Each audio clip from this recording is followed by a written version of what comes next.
সুপ্রিয় দর্শক, স্বাগত ওয়েসিস এই সমসাময়িক বিষয়ের এই আলোচনা। আমি প্রণব শাহ আছি আপনাদের সঙ্গে এবং আমাদের সাথে আজকে আলোচনার জন্য স্টুডিওতে যুক্ত হয়েছেন ডক্টর আব্দুল আলিম, পরিচালক ইলেকশন ওয়ার্কিং গ্রুপ, এবং আশিস সৈকত, ব্যবস্থাপনা সম্পাদক, দৈনিক ইত্তেফাক। আমরা কথা বলবো আজকে ইউনিয়ন পরিষদ নির্বাচন নিয়ে। দর্শক, আপনারা জানেন যে আমরা যখন এই আলোচনাটা শুরু করছি তার আগেই প্রথম দফায় ইউনিয়ন পরিষদ নির্বাচনের 739টি ইউনিয়ন পরিষদের মনোনয়নপত্র দাখিলের শেষ দিন ছিল এবং মনোনয়নপত্র দাখিল হয়ে গেছে।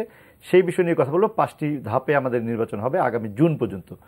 ডক্টর আব্দুল আলিম, আপনি ইলেকশন এই পর্যবেক্ষণের সঙ্গে আছেন, কিভাবে দেখছেন এইভাবে ইউনিয়ন পরিষদের নির্বাচন? প্রথমবারের মতন যুক্ত হয়েছে নতুন বিষয়, দলীয় মনোনয়ন এবং দলীয় প্রতীকে নির্বাচন হবে ইউনিয়ন পরিষদে। শুধুমাত্র চেয়ারম্যান পদগুলো নৌকা, ধানের শীষ এবং জাতীয় পার্টির লাঙ্গল প্রতীক সহ যে সমস্ত রেজিস্টার্ড রাজনৈতিক দলগুলো আছে তাদের প্রার্থীরা এই সমস্ত প্রতীকে নির্বাচন করবেন। কিভাবে দেখবেন? পর্যবেক্ষণটা কি অন্য ধরনের হবে কিনা এবার? না, দলীয় প্রতীকে নির্বাচন কিন্তু এই বাংলাদেশে এটাই প্রথম না। স্থানীয় নির্বাচনে আমরা পৌরসভা দিয়ে শুরু করেছি, আমরা আগেই পৌরসভা দিয়ে শুরু করেছি। আর সারা দুনিয়ার ইতিহাস যদি আমরা দেখি, অনেক দেশে এই স্থানীয় নির্বাচনে দলীয় প্রতীকে, দলীয় ব্যানারে হয়। ইংল্যান্ডে এরকম নির্বাচন আছে, দক্ষিণ আফ্রিকায় এরকম নির্বাচন আছে, আবার কোথাও কোথাও আছে এটা একদম সম্পূর্ণ নির্দলীয়। যেমন আমেরিকার আপনার ক্যালিফোর্নিয়া স্টেটে এই স্থানীয় যত নির্বাচন সব সম্পূর্ণভাবে নির্দলীয়, এখানে দল কোনো কথা বলতে পারে না। আর এটার একটা বড় দিক হচ্ছে যে আমরা এতকাল যে নির্বাচন দেখেছিলাম যে স্থানীয় নির্বাচন নির্দলীয় ছিল, এটা আসলে ঠিক নির্দলীয় না। এটাকে আমি আমার একটা ল্যাঙ্গুয়েজ ব্যবহার করি, টিপিক্যালি নন পার্টিজান, এটা সব ইউজ করি আর কি আমি। মানে এটার মানে হচ্ছে যে আপনার দল সমর্থন দিচ্ছে, দল পিছন দিক থেকে সবকিছু করছে এবং রাজনৈতিক নেতাকর্মীরা নির্বাচনে অংশ নিচ্ছে। সবাই। আপনি ঢাকা সিটির নির্বাচন দেখেন, আমরা ঢাকা দক্ষিণে যিনি প্রার্থী ছিলেন উনি আওয়ামী লীগের একজন নেতা, এবং ওনার সঙ্গে যারা এই প্রচারে অংশ নিয়েছিল তারা কিন্তু সবাই আওয়ামী লীগের নেতা। হ্যাঁ, কাজেই শুধুমাত্র কাগজে কলমে আমরা বলতে পারতাম না যে এটা দলীয় নির্বাচন। কিন্তু বড় জিনিসটা হচ্ছে যে আপনার নির্বাচনটা কেমন হচ্ছে, কিভাবে এটাকে অবাধ, নিরপেক্ষ, সুষ্ঠু করা যায়, সেটা হলো বড় কথা এখন, যেহেতু এখন আইনটা পাশ হয়ে গেছে। হ্যাঁ, কিন্তু আরেকটা বড় দিক হলো আমার কাছে যেটা মনে হয়েছে, যেহেতু এই যে স্থানীয় নির্বাচন, ইউনিয়ন পরিষদ নির্বাচন, আপনার লোকাল লেভেলে যারা চেয়ারম্যান পদে প্রতিদ্বন্দ্বিতা করবেন তাদের জন্য কিন্তু একটা অনেক সময়ের ব্যাপার আছে। আপনি নমিনেশন পেপার যখন সাবমিট করবেন তখন তার একটা বড় প্রস্তুতি ব্যাপার আছে, তাকে অসংখ্য ফর্ম পূরণ করতে হয়। হ্যাঁ, এবং এখানে ফর্মের মধ্যে কোথায় কি করতে হবে, কি লিখতে হবে, এটা একটা প্রস্তুতি আছে। তো এই জিনিসগুলো আসলে আগে থেকে আরো আলাপ আলোচনা করলে মনে হয় জিনিসটা সুন্দর হতো। মানে সময়টা আর একটু বেশি দিতে পারলে আরো ভালো হতো আমার কাছে মনে হয়, প্রার্থীদের প্রস্তুতির জন্য। হ্যাঁ, রাইট। আরেকটা জিনিস হলো যে আপনি এখানে কিছুটা মিসম্যাচ, কিছুটা হসপস হওয়ার সম্ভাবনা আছে। আপনি যারা সদস্য প্রার্থী তারা নির্দলীয়, তাই না? তাদের কোনো মনোনয়ন থাকবে না, তাদের কোনো দলীয় কোনো মনোনয়ন থাকবে না, দলীয় কোনো প্রতীক থাকবে না তারা। কিন্তু আমরা হয়তো এইটা কিন্তু আপনার দুই চেয়ারম্যান প্রার্থী এবং সদস্যের মধ্যে একটু পার্থক্য টেনে দেওয়াটা একটা দুর্বিষহ কাজ হবে। যে একজন সদস্য হয়তো দলীয় প্রতীকের সঙ্গে ওনার স্লোগানটাকে, ওনার প্রতীকটাকে উনি জনগণের কাছে নিয়ে আসতেছেন কিনা, এটা একটা লক্ষ্য করার বিষয় থাকবে। তো এগুলো থাকবে বড় চ্যালেঞ্জ। এগুলো তো চেয়ারম্যানদের সকল প্রতীকই পরিচিত, মানে নৌকা পরিচিত, ধানের শীষ বা লাঙ্গল বা অন্য যা আছে সব পরিচিত, কিন্তু সদস্যদের ক্ষেত্রে তো না। এখন আপনি মনে করেন যে যিনি নৌকা প্রতীক নিয়ে চেয়ারম্যান পদে ইলেকশন করবেন, উনি রশি দিয়ে ওনার পোস্টার লাগালেন। এখন একজন ওই ওনার দল সমর্থক একজন সদস্য, উনি ওনার ওই রশির সঙ্গে ওনার পোস্টারটা লাগিয়ে দিলেন, মানে বোঝানোর জন্য আমি আওয়ামী লীগের বা বিএনপির বা জাতীয় পার্টির প্রার্থী। এই কাজটা করতে পারেন।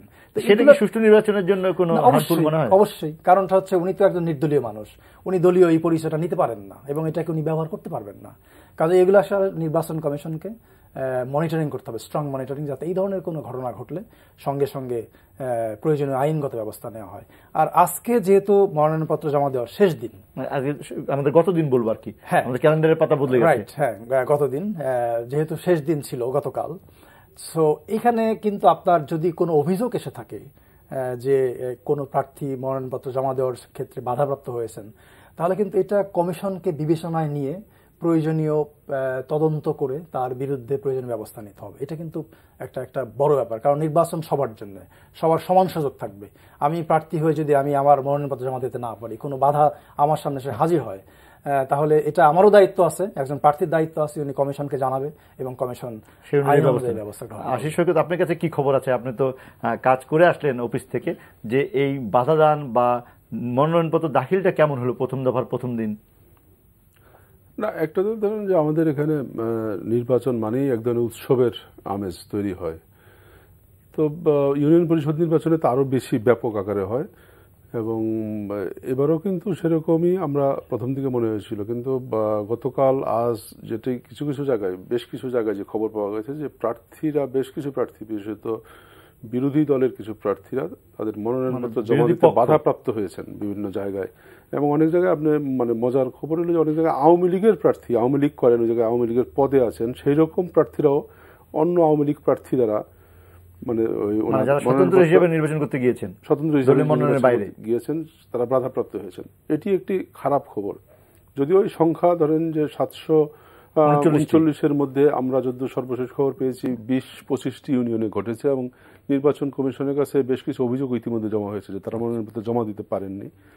তো সেটি একটি, যেমন কালকে থেকেই বাছাই পর্বটা শুরু হয়ে যাবে, কাল পরশু দুদিন বাছাই হবে, এর মধ্যে নির্বাচন কমিশন কি ব্যবস্থা নেয় সেটি একটি দেখার বিষয়। কারণ এই জায়গাটায় কিন্তু আস্থার একটি বড় সংকট তৈরি হবে। নির্বাচন কমিশনের প্রতি যে আস্থার ব্যাপারটা কিন্তু সংকটজনক অবস্থা আছে, এটা আমরা গত কয়েকটি নির্বাচনে দেখলাম আছে। এবং বিশেষত প্রশাসন এবং সরকারি দল সেটি যদি একাকার হয়ে যায়, ক্ষমতাসীন দল সেটি যদি একাকার হয়ে যায় তাহলে কিন্তু বড় বিপদের কারণ হয়ে যাবে। সেটি তো নির্বাচনের জন্য কোনো ভালো খবর হবে না, ভালো খবর হবে না। আজকেও যে ঘটনাগুলি ঘটেছে এবং যেসব জায়গায় এই বাধা দেওয়ার ঘটনাগুলি ঘটেছে, যেখানে সরকারি দল সমর্থিত প্রার্থীরা এবং প্রশাসন একাকার হয়ে গেছে, সেখানে কিন্তু এই ঘটনাগুলি মনোনীত, আমরা মনোনীত প্রার্থীরা আনুষ্ঠানিকভাবে মনোনয়ন দিচ্ছে। এবং আমার কাছে যেটি মনে হয়েছে আসলে যে ঠিক আছে, অনেক দেশেই হয় দলীয় প্রতীকে নির্বাচন হয় লোকাল গভর্নমেন্টে, কিন্তু এই জায়গাটা কি একটা বন্ধ হয়ে যাচ্ছে কিনা পদ, নেতা তৈরি হওয়ার পদ, যে আপনি যখন আপনার 3 জন আওয়ামী লীগেরই ধরেন যে 4 জন প্রার্থী প্রতিনিধিত্ব করার সুযোগ পেতেন যদি দলীয় নির্বাচন না হতো, দলীয় মনোনয়ন না হতো। এখন কিন্তু প্রথমেই আপনি ব্যারিকেড দিয়ে দিচ্ছেন, যে একজনকে আপনি নৌকা প্রতীক দিয়ে দিচ্ছেন বা ধানের শীষ দিয়ে দিচ্ছেন। আপনার অন্য যে নেতারা আছে তারা কিন্তু লোকাল ভাবে কতটুকু জনপ্রিয় বা লোকাল ভাবে তারা কতটুকু গ্রহণযোগ্য হওয়ার যোগ্যতা অর্জন করছে সেটা কিন্তু দলের দেখার সুযোগ থাকছে না। আর তৃণমূল পর্যায় থেকে তৃণমূল পর্যায় থেকে যে মনোনয়ন নিয়ে করে আনা হয়েছে সেটা নিয়েও কিন্তু যথেষ্ট বিতর্ক তৈরি হয়েছে। ইতিমধ্যেই পত্রিকা আমরা দেখেছি যে মানে নানা রকম প্রার্থী যারা হয়েছেন, যারা দলীয় মনোনয়ন পেয়েছেন, তাদের মধ্যে সম্পর্কে তৃণমূলের অনেকের সম্পর্কে, আমি সবার কথা বলবো, অনেকের সম্পর্কে তৃণমূলের আগ্রহ কম, আস্থা কম। এবং একজন প্রার্থী হয়েছেন কোন না কোনোভাবে দলীয় মনোনয়ন পেয়ে গেছেন এবং দলীয় মনোনয়ন পেয়ে যাওয়া তো একটা মানে টিকিট পেয়ে যাওয়া, অনেক সময় জয়টাও মানে ক্ষমতাসীন দলের ক্ষেত্রে সেটা জয়টাও অনেকটা প্রায় নিশ্চিত বলে কিন্তু পত্রিকায় খবরও বেরিয়েছে। তো সেইটি জানেন যে সেটিকে আবার মানে আমার কাছে মনে হয় যে একটু নেতিবাচক হয়তো হতে পারে, মানে এটা ভবিষ্যতে হয়তো প্রমাণ হবে যে কি দাঁড়াবে শেষ পর্যন্ত। যে দলীয় প্রতীকে তৃণমূল পর্যন্ত গেল নির্বাচনটা, সেটা কি ভবিষ্যতে আমাদের নেতা তৈরিতে সাহায্য করবে না প্রতিবন্ধকতা সৃষ্টি করবে? নির্বাচন নিয়ে অনেক কাজ করেছেন আব্দুল আলিম এবং আপনি পর্যবেক্ষণের সঙ্গে আছেন। আমরা কি দেখব নির্বাচনে, কি দেখা উচিত? ভোট কেন্দ্র দখল হওয়া সেটি সুষ্ঠু নির্বাচন, নাকি প্রার্থী বাছাইয়ের ক্ষেত্রে সঠিক মনোনয়ন সেটি দেখব, নাকি আমরা দেখব যে ভোটারের উপস্থিতি, নাকি হানাহানি? যদিও আমরা এই 8মবারের মতন ইউনিয়ন পরিষদের নির্বাচন হচ্ছে বাংলাদেশে। না, নির্বাচনে আপনাকে সবগুলো জিনিস দেখতে হবে। আপনি যদি একটা অবাধ, সুষ্ঠু, নিরপেক্ষ নির্বাচন, গ্রহণযোগ্য নির্বাচনের মানদণ্ড দেখতে চান, তাহলে আপনাকে আসলে শুরু থেকে দেখতে হবে নির্বাচনের শিডিউলটা কিভাবে ঘোষণা করা হলো। হ্যাঁ, আপনার তার আগে আসতে হবে ভোটার তালিকা। ভোটার তালিকা ঠিক আছে কিনা, যারা যোগ্যতা সম্পন্ন মানুষ তাদের সবার নাম ভোটার তালিকা আছে কিনা, এই জিনিসটা আপনাকে এনশিওর করতে হবে। তারপরে আপনাকে দেখতে হবে যে এই ভোটার তালিকার প্রয়োগ হলো কিনা। হ্যাঁ, না এটা তো আরো পরে। আপনি তারপরে দেখতে হবে যে এই যে মনোনয়নপত্র জমা দেন, সবাই সুন্দরভাবে এটা জমা দিতে পারছে কিনা, বিনা বাধায়, যার আগ্রহ আছে, এটা করতে হবে। তারপরে আপনাকে এই যে প্রচারণা, এখানে যাতে সবার জন্য সমান সুযোগ সৃষ্টি করা যায়। হ্যাঁ, এখানে সরকারি দল সবার জন্য যাতে সমান হয়, একজনের জন্য ঢালু উঁচু নিচু আর একজনের জন্য হলো, এরকম হওয়া যাবে না। এটা সবার জন্য সমান থাকতে হবে, এই জিনিসগুলো এনশিওর করতে হবে। তারপরে ধরেন যে নর্মালি যেটা হয় যে আপনার সরকারি দলের যারা প্রার্থী, তাদের যারা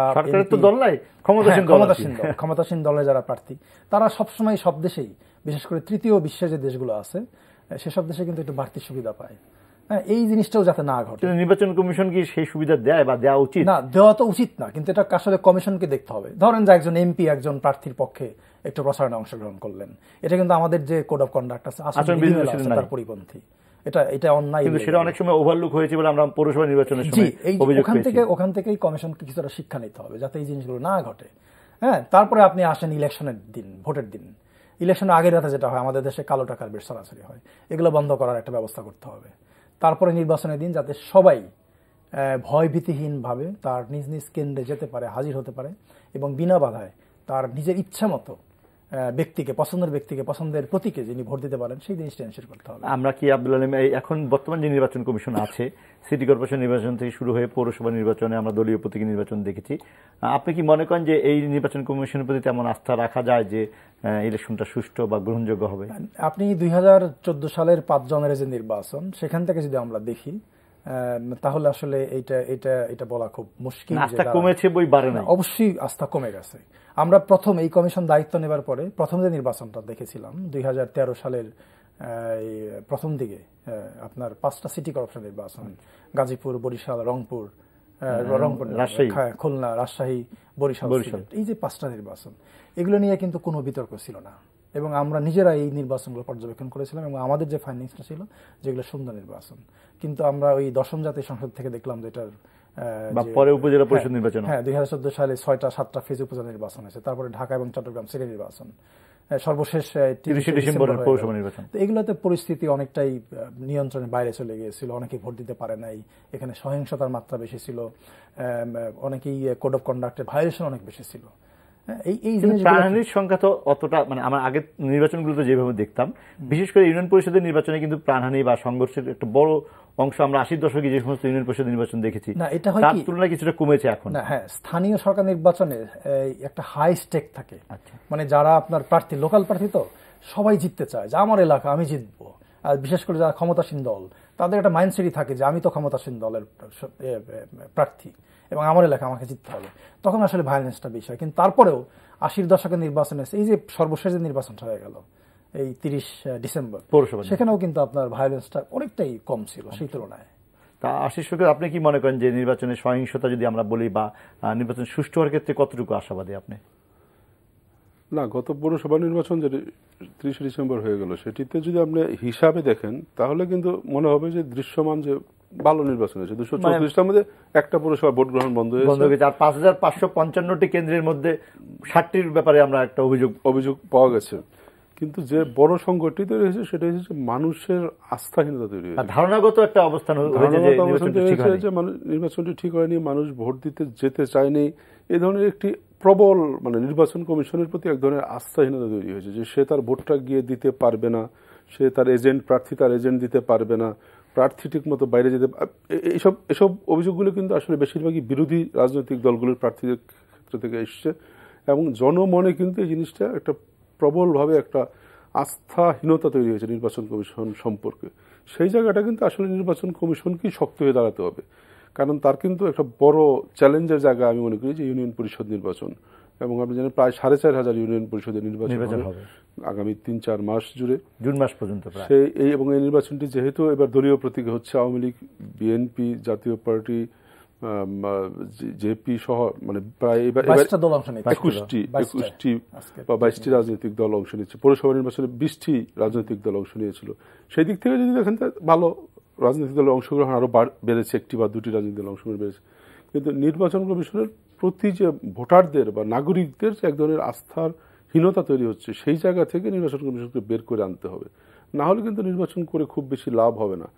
এখন যদি আর যেটা একটা জিনিস খুব প্রবলভাবে দেখা যাচ্ছে গত কয়েকদিন ধরে, যে আওয়ামী লীগের স্থানীয় নেতারা এবং প্রশাসন এক হয়ে যাচ্ছে, মানে এই জায়গাটায় কিন্তু ইলেকশন কমিশনের টেনে ধরতে হবে, সুতাটা টেনে ধরতে হবে, না হলে কিন্তু মানে শেষ পর্যন্ত কিন্তু সরকারের উপর গায়ে গিয়ে পড়বে না, এটা ইলেকশনের কমিশনের গায়ে গিয়ে পড়বে। এবং এই ব্যর্থতার দায় অতীতেও আমরা দেখেছি যে ইলেকশন কমিশনকেই কিন্তু সেই ব্যর্থতার গায়ে, আপনি যদি মাগুরা নির্বাচনের কথা মনে করেন বা আরো এরকম কিছু কলঙ্কিত নির্বাচনের কথা যদি মনে করেন, সেই সব ঘটনা কিন্তু নির্বাচন কমিশনকে, আজিজ কমিশনের কথা যদি আপনি চিন্তা করেন, দেখবেন যে নির্বাচন কমিশনকে শেষ পর্যন্ত কালিমা যুক্ত হয়ে বিদায় নিতে হয়েছে। মানে আব্দুল আলীম, আপনাকে জানতে চাইবো যে আমরা যে নির্বাচন পর্যবেক্ষণ করি তাতে আমরা দেখি যে ভোটের দিনের ব্যাপারে আমরা বেশি কনসেন্ট্রেট করি, যে ওই দিন ভোটটা কেমন হলো, ভোটারের উপস্থিতিটাই বেশি গুরুত্ব দেবো আমরা, নাকি সহিংসতাহীন, মানে সহিংস না হোক বা কোনো ভোট কেন্দ্র দখল না হোক সেটার দিকে বেশি আমরা গুরুত্ব দিচ্ছি? সহিংসতা আসলে কম বেশি হবেই,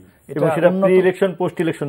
আপনার উন্নত দেশেও যে নির্বাচনগুলো হয় সেখানেও কম বেশি সহিংসতা ঘটে। আচ্ছা, এটা একদম সহিংসতাহীন নির্বাচন নাই বললেই চলে। হ্যাঁ, কিন্তু মূল বিষয়টা হচ্ছে যে আপনাকে দেখতে হবে যে নির্বাচনের দিন ভোটাররা বিনা বাধায় ভোট কেন্দ্রে যেতে পারছে কিনা, এবং উনি তার যে এক্সপ্রেস উইলটাকে যে উনি প্রকাশ করতে চাচ্ছেন ভোটার, যে উনি কোথায় ভোট দিতে যাচ্ছেন, সেটার ক্ষেত্রে ওনার স্বাধীনতা উনি ঠিক মতো ভোগ করতে পারছেন কিনা, কেউ কোনো প্রভাবিত করার চেষ্টা কেউ করছে কোনো না, হয় প্রভাবিত কেউ করছে, ভয়ভীতি ওনাকে দেখাচ্ছে ভয়ভীতি দেখাচ্ছে কিনা, এই জিনিসটা সবচেয়ে ইম্পর্টেন্ট। আরেকটা হলো যে আমাদের দেশে আপনি যদি ভোটার টার্ন আউট দেখেন, একদম সেই স্বাধীনতার পর থেকে 1973 সালে যে প্রথম নির্বাচন, সেখানে সংসদ নির্বাচন প্রথম, আমাদের দেশে কিন্তু ভোটার টার্ন আউট অনেক ভালো, অনেক সুন্দর। আপনি অন্যান্য যে সেজন্য আশিস শহীদ বলেন যে ভোটারটা আমাদের এখানে সবসময় একটা উৎসবের বিষয়। জি, সেটাই।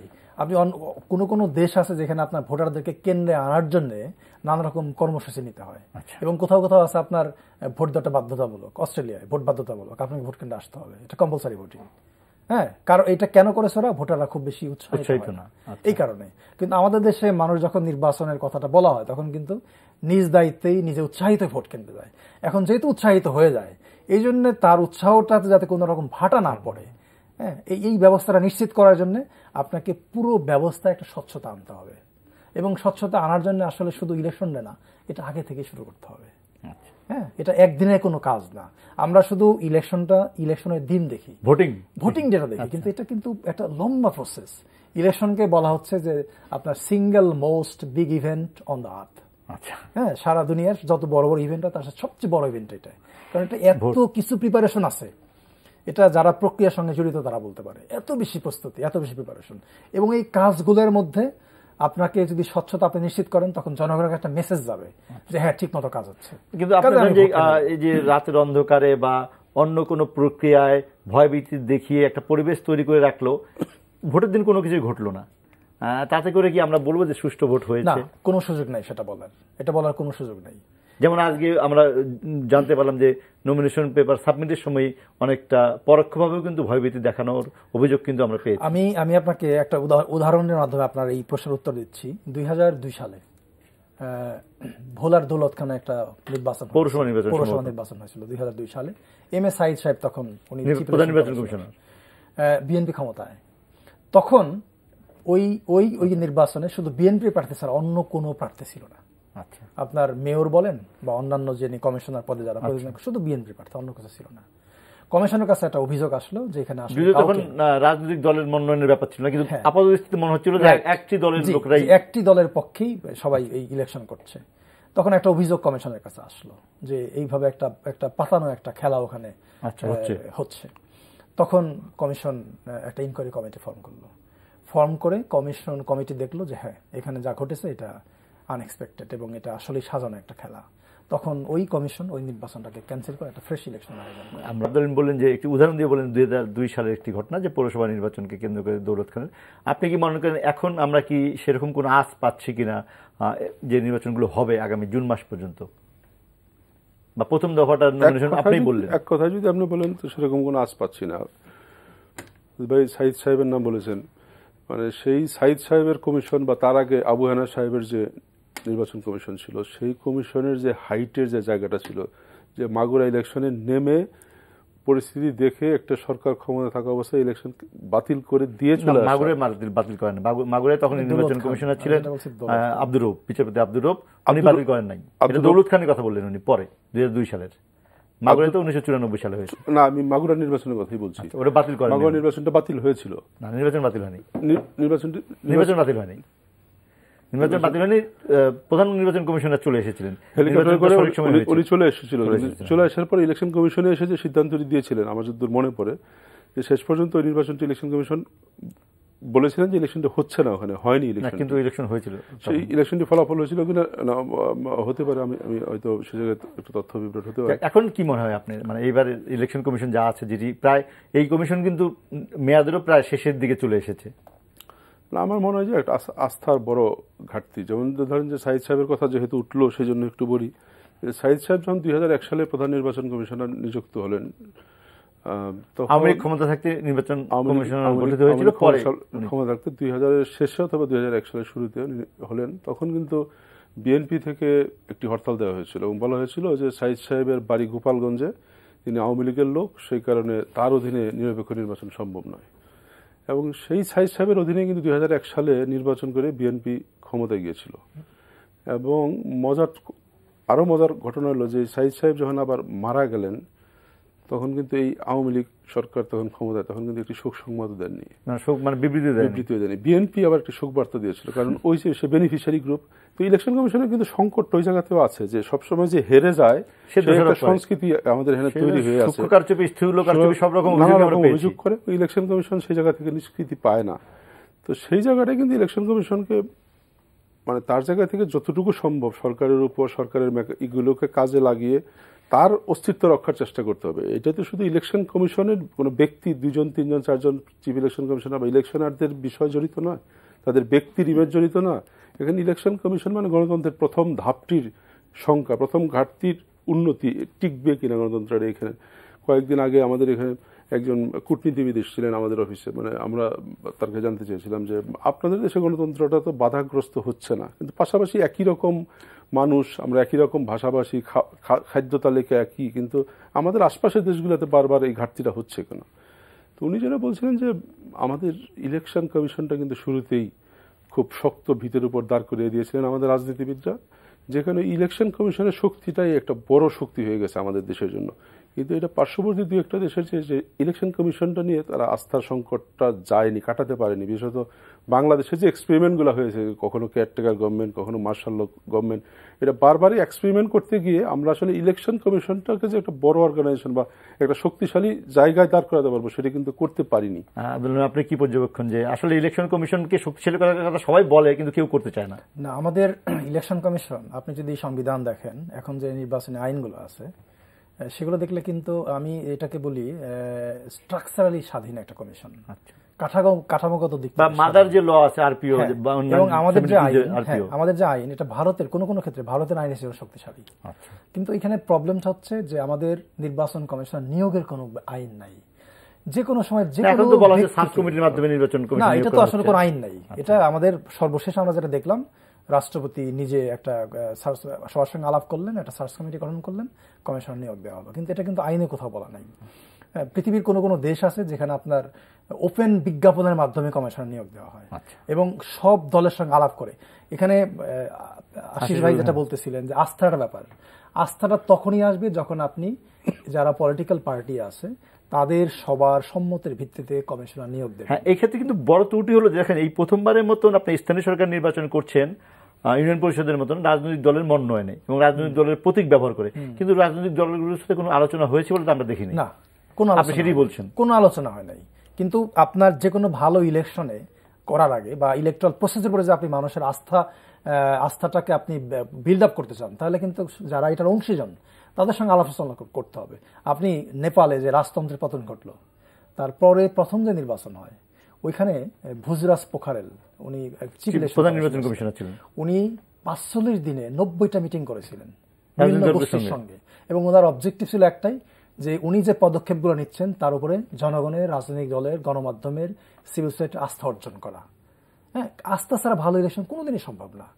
এই জন্য আপনাকে কথা বলতে হবে। আপনি একটা কোড অফ কন্ডাক্ট তৈরি করবেন, আপনি ড্রাফটটা নিয়ে পলিটিক্যাল পার্টির সঙ্গে বসেন না কেন, কথা বলেন যে আমরা দিস ইজ আওয়ার প্রপোজাল, হ্যাঁ আপনারা এগ্রি কেনা। এটা করলে কি হবে, পলিটিক্যাল আগের থেকে অ্যাওয়ার হয়ে যাবে, হ্যাঁ এই কোড অফ কন্ডাক্ট আমাদেরকে এগুলো ভায়োলেট করার সুযোগ নেই। এমনিতে একটা আস্থার পরিবেশ সৃষ্টি হয়ে যায়। তো সেটি তো এইবার হলো না, ফলে তো এই আস্থার জায়গাটা তো আমরা সংকটের জায়গায় থাকবো। হ্যাঁ, এবং এটা আমাদের জন্য একটা লেসন লার্ন, এটা করতে হবে। আপনি এটা না করলে হবে না। এটা আপনাকে এটা একটা আমি কি বলবো part and parcel of the electoral process, এক কথায়। আশিস সঙ্গীত কি মনে করেন যে আপনি বহুদিন নির্বাচন কমিশন কভার করেন রিপোর্টার হিসাবে, নির্বাচন কমিশন নিয়োগ দেওয়াটাই কি বড় ব্যাপার? না, নিয়োগ দেওয়াটা তো একটা ব্যাপার, কিন্তু আলিম ভাই যেটা বলছেন ওইটা খুব জরুরি ছিল আসলে। যে এইবার যেহেতু প্রথম রাজনৈতিকভাবে নির্বাচনটি হচ্ছে, রাজনৈতিক দলগুলোর সাথে অন্তত যারা নিবন্ধিত রাজনৈতিক দল নির্বাচন কমিশনের কাছে, অন্তত নির্বাচন কমিশনের সাথে রাজনৈতিক দলগুলোর একটা রিলেশন সবসময় আছে, চুক্তি আছে নিবন্ধন করেছে, এবং প্রতি বছর তারা কাগজপত্র জমা দিতে হয়, আয় ব্যয়ের হিসাব জমা দিতে হয়, একটা রিলেশনশিপ কিন্তু আছে। এবং যেহেতু এই ইলেকশনটা এবার রাজনৈতিকভাবে হচ্ছে, এটি কিন্তু খুবই প্রয়োজনীয়তা ছিল যে রাজনৈতিক দলগুলোর সাথে তাদের বৈঠক করা এবং তাদের বলা, তাদের আস্থায় নেওয়া এবং তাদের প্রার্থী মনোনয়নের বিষয়ে তাদের পরামর্শ দেওয়া বা পরামর্শ গ্রহণ করা। মানে সেগুলো কিন্তু নির্বাচন কমিশন আসলে করেনি শুরুতে। মানে কেন করেনি সেটা তারা বলতে পারবে, বাট এই জায়গাটা কিন্তু যদি করা হতো তাহলে কিন্তু ভিতটা শক্ত হইতো নির্বাচনটির। এখন কিন্তু নির্বাচনটির ভিতটি কিন্তু শক্ত না, চট করে একটি তফসিল ঘোষণা করা হয়ে গেছে এবং খুব কম সময়ের মধ্যেই নির্বাচনী প্রক্রিয়াটা শুরু হয়ে গেছে। তো এখন এবং আপনি জানেন যে নির্বাচন কমিশনে যথেষ্ট সংখ্যক নিজস্ব কর্মকর্তাও এই কাজে যুক্ত নয়, সরকারি কর্মকর্তা ধার করে এনে রিটার্নিং অফিসার করা হয়েছে অধিকাংশ স্থানে। তো সেই জায়গাটি একটা প্রশাসনের একটি মানে প্রত্যক্ষ না হলেও পরোক্ষ একটা প্রভাব কিন্তু থাকবে, এবং নির্বাচন কমিশনকে সেটি খুব ভালোভাবে যদি সে মোকাবেলা করতে না পারে, এবং সেই চ্যালেঞ্জটা তাদের থাকবে, এবং যদি মোকাবেলা করতে না পারে দায় তাদের উপরে এসে পড়বে। এবং মানে আমরা আশা করবি যে আগামী দিনগুলি, আগামী নির্বাচন হবে 22শে মার্চ, প্রথম দফা নির্বাচন হবে 22শে মার্চ। তার আগে যে দিনগুলো আছে সেই দিনগুলো যাতে হানাহানি না হয়, এবং প্রার্থীরা যাতে ঠিকমতো ভোট চাইতে পারে, প্রার্থীদের উপর যাতে প্রশাসনের খবরদারি, তাদের উপর যাতে চাপ প্রয়োগ না হয়, সরকারি দলের সমর্থকরা যাতে তাদের হেনস্থা করতে না পারে, যাতে নির্বাচনের পরিবেশ একটা থাকে, এবং ভোটাররা যাতে সর্বোপরি যাতে মনে করে যে তার পছন্দের প্রার্থীকে সে গিয়ে ভোট দিতে পারবে, এই সময়টা কিন্তু ভোট দিতে নিরাপদে ফিরেও আসতে পারবে। হ্যাঁ, এবং এই যে 22-25 দিন সময় আছে, এই সময়টা কিন্তু নির্বাচন কমিশন চাইলে, চেষ্টা করলে, এবং এখনো চেষ্টা করলে আমি মনে করি যে এখনো গণমাধ্যমকে কাজে লাগাতে পারে, তারা রাজনৈতিক দলগুলোর কাছে তারা নানাভাবে সহায়তা চাইতে পারে, যে যোগাযোগ করে কথা বলে এই জায়গাটা, আস্থার জায়গাটা কিন্তু তারা রিবিল্ড করার চেষ্টা তারা করতে পারে। শেষ সময়ে এসে নির্বাচন কমিশন সেটি কতটুকু করতে পারবে? আর আরেকটি প্রশ্ন আপনাকে আমি বলতে চাই যে উপজেলা নির্বাচন কয়েক ধাপে হয়েছিল, প্রথম 2 দফা নির্বাচন যত ভালো হয়েছিল, শেষের দিকের নির্বাচনগুলি তেমনটা আশানুরূপ হয়নি। ইউনিয়ন পরিষদের কি তেমন আশঙ্কা করা যায়? আপনার উপজেলা পরিষদ নির্বাচনও মূলত 6টা ধাপে হয়েছিল, এবং প্রথম ধাপে নির্বাচন নিয়ে খুব প্রশ্ন করার সুযোগ নেই, এটা মোটামুটিভাবে গ্রহণযোগ্য একটা নির্বাচন ছিল। কিন্তু দ্বিতীয় ধাপ থেকেই এই যে ব্যালট স্টাফিং, ভোট কেন্দ্র ছিনতাই, বাক্স ছিনতাই এবং সহিংসতা অনেক বেড়ে গিয়েছিল, এবং তৃতীয়, চতুর্থ, পঞ্চম ধাপে এটার মাত্রা এমন পর্যায়ে চলে গিয়েছিল যে এটাকে আমরা ঠিক কিভাবে যে বিচার করব সেটা বলার ভাষাও খুঁজে পাচ্ছিলাম না। তো এখানে একটা ব্যাপার ছিল যে আপনি এই প্রথম ধাপে নির্বাচন করার পরে ফলাফলটা প্রকাশ করা, হ্যাঁ, এটা ওই যে আপনার স্ট্যাগার্ড ইলেকশনটা আমরা বলে থাকি আর কি। তো এখন ওই অনেকটা সেইভাবেই ইলেকশন কমিশন এগিয়ে যাচ্ছে যে প্রথম ধাপে নির্বাচনের ফলাফলটা হয়তো এখনই ঘোষণা করে দেবে, ইলেকশনের পরপরই ঘোষণা করে দেবে। কিন্তু এটাকে হতে পারে যে ভোট গ্রহণ করে রাখলো একবারে সব নির্বাচন। এটা ভারতে আমরা যেটা দেখি, আপনার গত যে ভারতের নির্বাচন হয়েছিল, পার্লামেন্ট নির্বাচন 9টি ধাপে হয়েছিল, এবং 9টি ধাপে ইলেকশনের পরে একসঙ্গে ফলাফল ঘোষণা করা হয়। এটা নিয়ে আসলে বাংলাদেশের ইলেকশন কমিশনের চিন্তা করা উচিত যে একটা ধাপে, বিভিন্ন ধাপে, কারণ ইউনিয়ন পরিষদে যেহেতু একটা বিরাট ইলেকশন, 4,500 উপর ইলেকশন, এটা একদিনে তো আর করা সম্ভব না কোনো অবস্থাতেই, কারণ এটা বিশাল কাজ, বিশাল প্রচুর লোক সংখ্যা দরকার হয়। ফলাফল একদিনে করা যায়, ফলাফলটা একদিনে করা যায় কিনা এরকম চিন্তা করা উচিত বলে আমার কাছে মনে হয়। আর আস্থার যে ব্যাপারটা উনি বলতেছেন, এটা আসলে কমিশনকে যে কাজটা করতে হবে, এখন পর্যন্ত যেহেতু আজকে নমিনেশন পেপার সাবমিশনের লাস্ট গতকাল চলে গেল, শেষ হয়ে গেল, 22শে মার্চ ভোট গ্রহণ হবে, এখন পর্যন্ত প্রায় 1 মাস সময় হাতে আছে, 2 দিন কম হবে, কারণ 29শে এখন ইলেকশন কমিশন যদি জনগণের কাছে, প্রার্থীদের কাছে, দলের কাছে, যারা এটার অংশীজন, গণমাধ্যমের কাছে একটা স্ট্রং মেসেজ দেয়, তাদের কাজের মাধ্যমে যদি বুঝিয়ে দেয় যে আমরা একটা অবাধ সুষ্ঠু নির্বাচন দেখতে চাই, এবং তাদের প্রত্যেকটা পদক্ষেপে, প্রত্যেকটা কাজে, প্রত্যেকটা কথায় যদি তারা বুঝিয়ে দেয়, তাহলে এখনো কিন্তু ভালো নির্বাচন সম্ভব। কিন্তু একটি আমরা প্রশ্ন উঠেছে যে নির্বাচনে হাজার অভিযোগ আসলেও প্রার্থীতা বাতিলের কোনো ক্ষমতা ইলেকশন কমিশনের নাই, এটা খুব ত্রুটিপূর্ণ, এটা খুব দুর্ভাগ্যজনক। কারণ এই জিনিসটা যে করা হয়েছিল, এটার একটা বড় জিনিস ছিল যে একজন প্রার্থী যখন প্রার্থিতা বাতিলের সুযোগটা থাকবে, তখন কিন্তু প্রার্থীর একটু ভয়ের মধ্যে থাকবে যে আমি যাতে কোনোভাবেই লঙ্ঘন না করি, হ্যাঁ, একটা ভয়ের মধ্যে থাকবে। কিন্তু এই জিনিসটা না থাকাতে তার ওই ভয়টা এখন কেটে গেছে। ফলে আপনার এই যে প্রচারণার সময় হয়তো আচরণবিধি লঙ্ঘনের ঘটনা অধিক সংখ্যায় ঘটতে পারে, এবং বিশেষ করে যেহেতু এটা একদম রিমোট এলাকায় নির্বাচনটা হচ্ছে, এটাকে মনিটরিং করা খুব কঠিন কাজ হয়ে যাবে ইলেকশনের জন্য। ইলেকশন কমিশন আইন শৃঙ্খলা বাহিনীকে নিয়োজিত করে এই শান্তি শৃঙ্খলা বজায় রাখা এবং আচরণবিধি কে লঙ্ঘন করছে দেখে শাস্তি দেওয়াটা খুব কঠিন কাজ হবে। গণমাধ্যম হিসেবে আমরা কি করতে পারি? না, গণমাধ্যম হিসেবে তো আমরা এইসব খবর প্রচার করব, সেটা আমাদের দায়িত্বের মধ্যেই পড়ে, এবং সেটা গণমাধ্যম সবসময় করেই যায়, করেই যাবেও।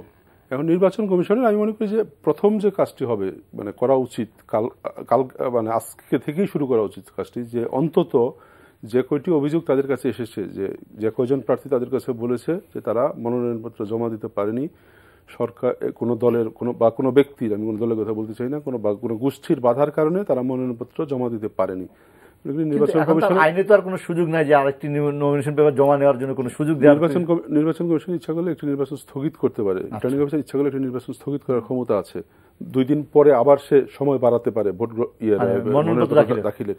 সেই জায়গাটা যদি একটা দুইটা ইনস্ট্যান্ট যদি তদন্ত করে তারা পায় যে ঠিক এই কারণে আমার একজন ভোটার প্রার্থী হতে চেয়েছিলেন, উনি প্রার্থী হতে পারেননি, বলেন যে 2002 সালের একটি ভোলার পৌরসভা নির্বাচনের ক্ষেত্রে হয়েছিল, সেটি যদি একটি দুটিও যদি তারা করতে পারে, তা আমি মনে করি যে নির্বাচন কমিশনের প্রতি যে মানুষের আস্থাহীনতা তৈরি হয়েছে সেই জায়গা থেকে একটু বেরিয়ে আসার পথ দেখা যাবে।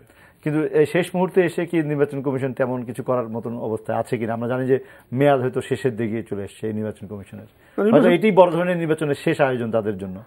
নির্বাচন কমিশনের কি চাওয়া পাওয়ার আছে আর, মানে তাদের সুষ্ঠু নির্বাচন করা ছাড়া। এবং মানে এই জায়গাটায় যদি সে ব্যর্থ হয়, যে আজকে 50 জন প্রার্থী বা 40 জন প্রার্থী এসে নির্বাচন কমিশনের চিঠি দিয়ে বলল যে আমি আপনার জন্য বা অমুকের জন্য আমি আমার মনোনয়নপত্র দাখিল করতে পারিনি, এটি তো নির্বাচন কমিশনের জন্য এর চেয়ে বেদনার কথা তো আর হতে পারে না যে সেই নির্বাচন ডিক্লেয়ার করছে, অর্থাৎ একজন নাগরিক, একজন ভোটার, সে এই নির্বাচন কমিশনের ডাকে নির্বাচনে অংশ নিতে এসেছিল, কিন্তু একজন তাকে বাধা দিয়ে ফিরিয়ে দিয়েছে এবং এই আবেদন সে নির্বাচন কমিশনের কাছে করেছে। নির্বাচন কমিশন যদি প্রতিকার করতে না পারে, তাহলে তো শুরুতেই সে আস্থার সংকট তার উপর বাড়তি, বা যে আস্থাহীনতার যে অভিযোগ সেটি থেকেই যাবে। আব্দুল আলিম, আপনি কি মনে করেন? আমি যেটা বলবো কমিশনের উদ্দেশ্যে, এই কমিশনের এই বছরই মেয়াদ প্রায় শেষ, মানে আগামী বছরের ফেব্রুয়ারিতে আর এক বছর আছে, আর একটা বছর আছে তাদের হাতে, এবং এটা তাদের এরপর আর বড় নির্বাচন করার সুযোগ নেই। হয়তো এই বছরের শেষে নারায়ণগঞ্জ সিটি কর্পোরেশন এবং কুমিল্লা সিটি কর্পোরেশন নির্বাচনের সম্ভাবনা আছে, কিন্তু এছাড়া বড় কোনো নির্বাচন এই কমিশনের সামনে নেই। কমিশন, আমি যেটা শুরু করেছিলাম যে 2013 সালের যে 5টা সিটি নির্বাচন তারা সফলতার সঙ্গে সম্পন্ন করেছিল, তা আমি কমিশনকে বলবো যে তারা আবার এই তাদের সর্বশেষ মাঝখানে যা ঘটে গেছে এগুলো নিয়ে আমাদের আর কিছু আসলে করার নেই, কিন্তু এই যে নির্বাচন যেটা হতে চলছে ইউনিয়ন পরিষদে, তাদের জন্য শেষ একটা নির্বাচন, কাজে এই নির্বাচনটা তারা সুন্দরভাবে অবাধ এবং নিরপেক্ষতার সঙ্গে করলে, দলীয় সরকারের অধীনে আমলে নির্বাচন হচ্ছে, দলীয় প্রতীকী নির্বাচন হচ্ছে, প্রথমবারের মতো রাজনৈতিক দলের মনোনয়নে দলের প্রতীক হচ্ছে, সেই নির্বাচন সুষ্ঠু করতে পারলে নির্বাচন কমিশনের পরবর্তী নির্বাচন কমিশনের জন্য একটি বড় ধরনের বিষয় হবে। আপনি সেটি বলতে যাচ্ছেন, যদি একটু ব্যাখ্যা করেন। হ্যাঁ, মানে আমি সেটাই বলছি যে আপনার যেহেতু এই কমিশনের শেষ নির্বাচন, কাজে তারা যদি একদম সুন্দর পদক্ষেপ নিয়ে জনগণের আস্থার ব্যাপারটা চিন্তা করে, যে তাদের যেহেতু সময় প্রায় শেষ হয়ে গেছে, এটা নিয়ে মানে আপনার প্রয়োজনীয় পদক্ষেপ নিয়ে একটা ভালো নির্বাচন করে, তাহলে মানুষও বোধ হয় তাদেরকে, এবং সেটা আমাদের গণতন্ত্র বা নির্বাচনের প্রক্রিয়াকেই শক্তিশালী করবে বলে আপনি মনে করেন? আশিস চৌধুরী যদি শেষ করেন। না, সেটাই যে মানে আপনাদের একটা কাজ তো দেখাতে হবে, ইলেকশন কমিশনকে একটা কাজ করে দেখাতে হবে যে সে কিছু করতে চায়। 1 বছর সময় আছে নির্বাচন কমিশনের জন্য, সেটা আমার কাছে খুব বড় বিষয় মনে হয় না। সে 5 বছরের জন্য এসেছে, 5 বছরের জন্যই আসে, 5 বছর পরে সময় শেষ হলে চলে যাবে। তাদের কিন্তু এক্সটেনশনের সুযোগ নেই, চুক্তিভিত্তিক নিয়োগের সুযোগ নেই, অতএব তাদের ওই সামনের দিকে কোনো আশায় তাকে থাকার আমার মনে হয় না যে তাদের কোনো সুযোগ আছে, বা এটা তাদের জন্য ঠিক হবে না, ইলেকশন কমিশনের জন্য ঠিক হবে না। তাদের জন্য তাদের পিছনে অনেক খারাপ দৃষ্টান্ত আছে। তাদের মনে রাখতে হবে যে আজিজ কমিশন যদি তাদের বিদায় নিতে হয়, তাহলে ইতিহাসে কিন্তু তাদের নাম ওই আজিজ কমিশনের মতো হবে, তার বাসায় লাল পদক পৌঁছবে, সেটা তারা করবে না। তারা একটা ভালো কমিশন হিসাবে অন্তত তারা ভালো করার চেষ্টা করেছিল, সেটা যদি ভোটাররা মনে রাখে, সেটা একটি বড় কাজ হবে নির্বাচন কমিশন। আপনাদের দুজনকে ধন্যবাদ আমাদের এই আলোচনা অনুষ্ঠানে যোগ দেওয়ার জন্য, আর দর্শক আপনাদেরও ধন্যবাদ আমাদের এই অনুষ্ঠানটি দেখার জন্য। আমরা শেষ করবো আজকের অনুষ্ঠান, তবে শেষ করার আগে বলে দিতে চাই যে আজকে আমাদের এই অনুষ্ঠানটি আপনারা যদি অনলাইনে দেখতে চান, তাহলে আপনাদেরকে ভিজিট করতে হবে www.ntvbd.com। আপনারা ভালো থাকুন, সুস্থ থাকুন, আর থাকুন এনটিভির সঙ্গেই।